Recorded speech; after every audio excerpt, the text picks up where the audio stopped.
The problem with your life isn't that you have too much fear. The problem is that you have too much security.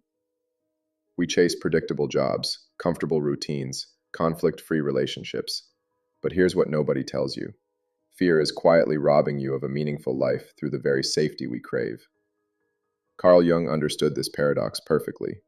He said we mistake our psychological prisons for protection, keeping us small when we're meant to expand. The life you actually want is locked inside the risk you refuse to take. In this video, I'll show you Jung's framework for recognizing these comfortable prisons and finally breaking free to reclaim your authentic path. We rationalize these choices with impressive sophistication. Most people think they're making smart decisions when they stay in jobs that drain them or relationships that feel safe but empty. We tell ourselves we're being responsible when we don't apply for that promotion, avoid difficult conversations, or postpone creative projects indefinitely.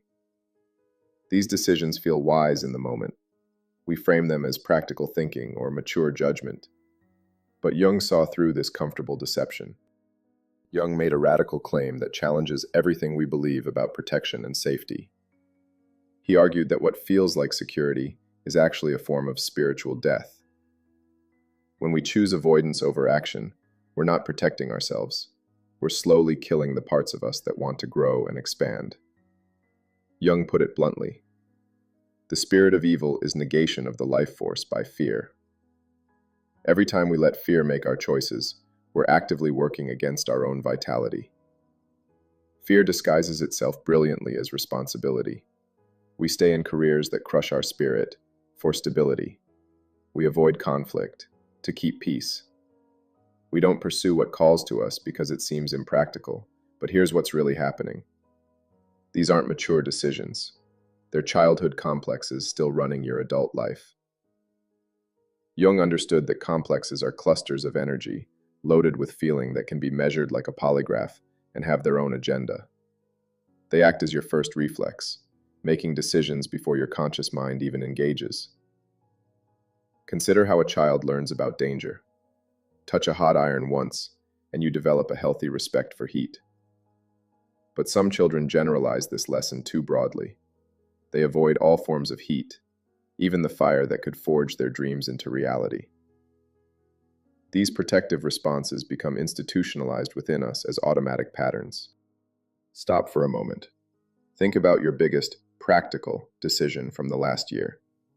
Now ask yourself, was that really wisdom? Or was that an 8-year-old making choices for your 38-year-old life? These complexes operate automatically in our daily lives. If speaking up as a child resulted in punishment, we learn to monitor ourselves and shut down our authentic voice. If rushing to fix family problems felt necessary for survival, we developed patterns of deferring our own growth to manage our environment. These protective strategies worked when we were 8 years old. They become prisons when we're 38. The cost of this false safety accumulates slowly. We experience what Jung described as a gradual erosion of our life force. We start feeling like we're living someone else's script rather than writing our own story.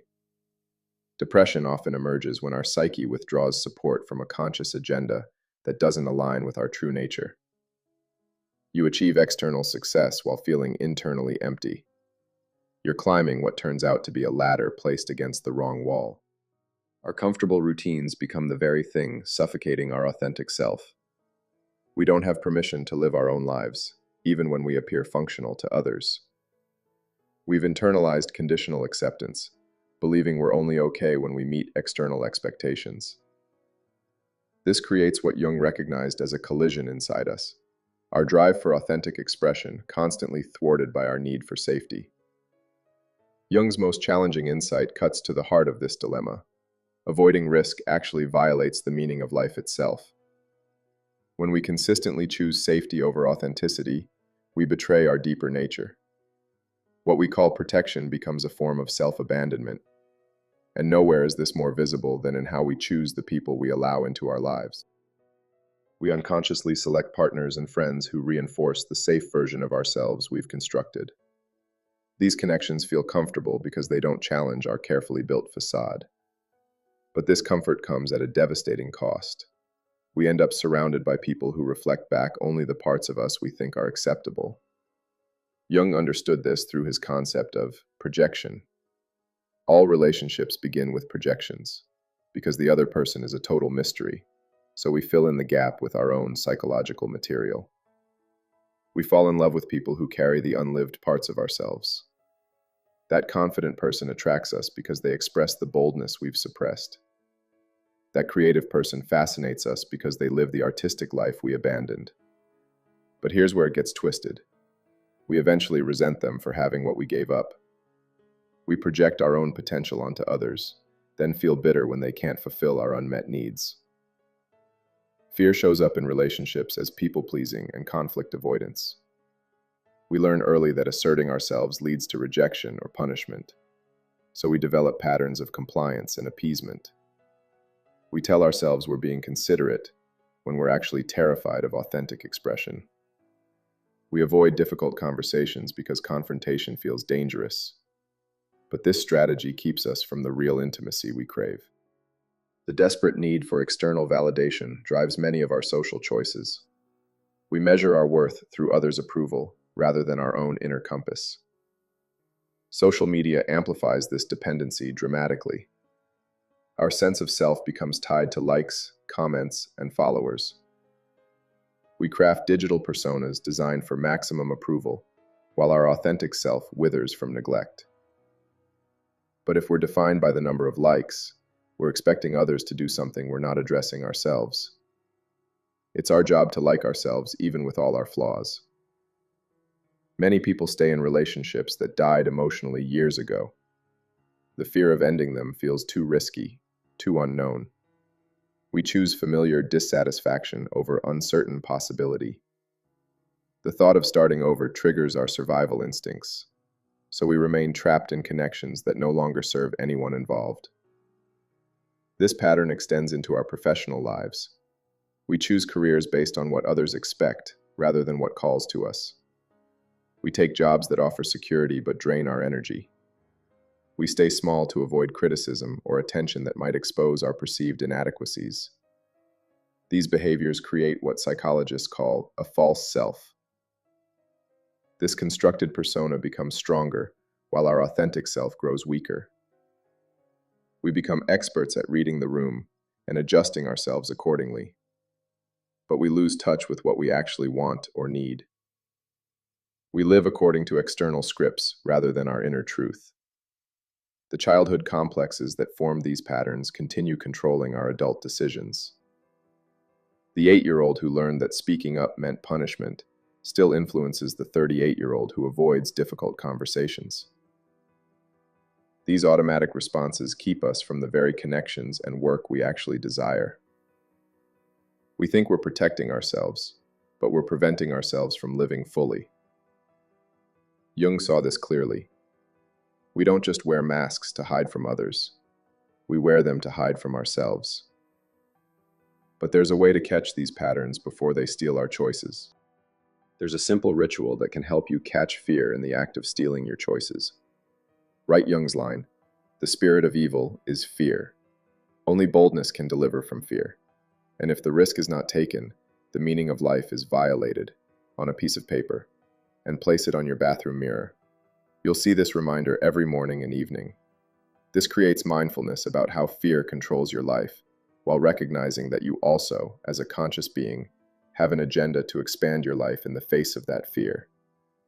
Most people resist this practice because it forces them to confront how often they choose avoidance over authenticity. The mirror becomes uncomfortable territory. It makes visible the gap between who we are and who we pretend to be. This discomfort signals the practice is working. Here's what will happen. You'll read that quote and immediately think of 3 decisions you made this week from fear instead of truth. That's not failure, that's awareness. And awareness is where change begins. The daily reminder creates a crucial pause between stimulus and response. Instead of reacting automatically to situations, you get a moment to choose consciously. When your boss asks for volunteers on a challenging project, you notice the fear response before it makes your decision. When someone invites you to try something new, you catch yourself defaulting to, "maybe next time." This pause is where freedom lives. Without it, childhood complexes run your adult life on autopilot. Start tracking your patterns by paying attention to your energy levels throughout the day. Notice when you feel drained versus when you feel alive. The activities that energize you point toward your authentic nature. The ones that drain you often represent choices made from fear rather than truth. Learn to distinguish between meaningful risk and reckless behavior. Meaningful risk aligns with your values and growth. It feels scary but right. The goal isn't to just do the opposite or run into some precipitous and disastrous outcome, but rather to make conscious choices. Reckless behavior is impulsive and disconnected from deeper purpose. The difference matters.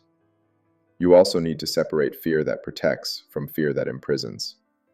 Fear actually is necessary and protective in genuine situations. But most adaptive personalities are driven by protective measures such as avoidance that keep you small based on outdated conditioning. Fear as protection warns you about real threats. Fear as avoidance whispers that you're not good enough, smart enough, or ready enough. One serves your survival, the other serves your stagnation. The goal isn't to eliminate fear, but to stop letting it govern your life. You don't judge the fear. You recognize that you also have an agenda to expand your life in the face of that fear. This practice helps you move from living other people's expectations to expressing your true nature. Each time you choose authenticity over approval, you reclaim a piece of yourself. Boldness isn't about dramatic gestures or grand announcements. Real boldness shows up in small daily choices. Speaking honestly in conversations. Setting boundaries with people who drain your energy. Having the difficult conversation. These small acts accumulate over time. Each choice builds your capacity for authenticity. Each authentic choice makes the next one easier. The daily ritual becomes a way to choose disciplined action over comfortable paralysis. You stop waiting for courage and start acting despite fear. This consistent practice gradually reclaims your life force from the grip of unconscious patterns. You begin making choices that honor your true nature rather than protect your false persona. The transformation isn't immediate, but it's inevitable when you commit to this daily confrontation with truth.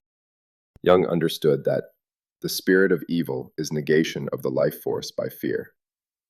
Only boldness can deliver us from fear, and if the risk is not taken, the meaning of life is violated. When you stop letting fear negate your life force through endless safety, you don't just survive, you finally start to live. The life you want isn't waiting for you to become fearless. It's waiting for you to become conscious of how fear has been making your choices. Here's your challenge. Start the mirror practice today. Write Jung's quote where you'll see it every morning. Notice what you've been avoiding in the name of being practical. When you stop letting fear negate your life force through endless safety, you don't just survive, you finally start to live. I want to hear from you. What's one small, bold choice you're going to make this week? Drop it in the comments below. Your courage might inspire someone else to take their first step. Remember, your authentic self isn't something you need to create. It's something you need to stop hiding. If this exploration resonated with you, hit that like button and subscribe to Meaningful Odyssey.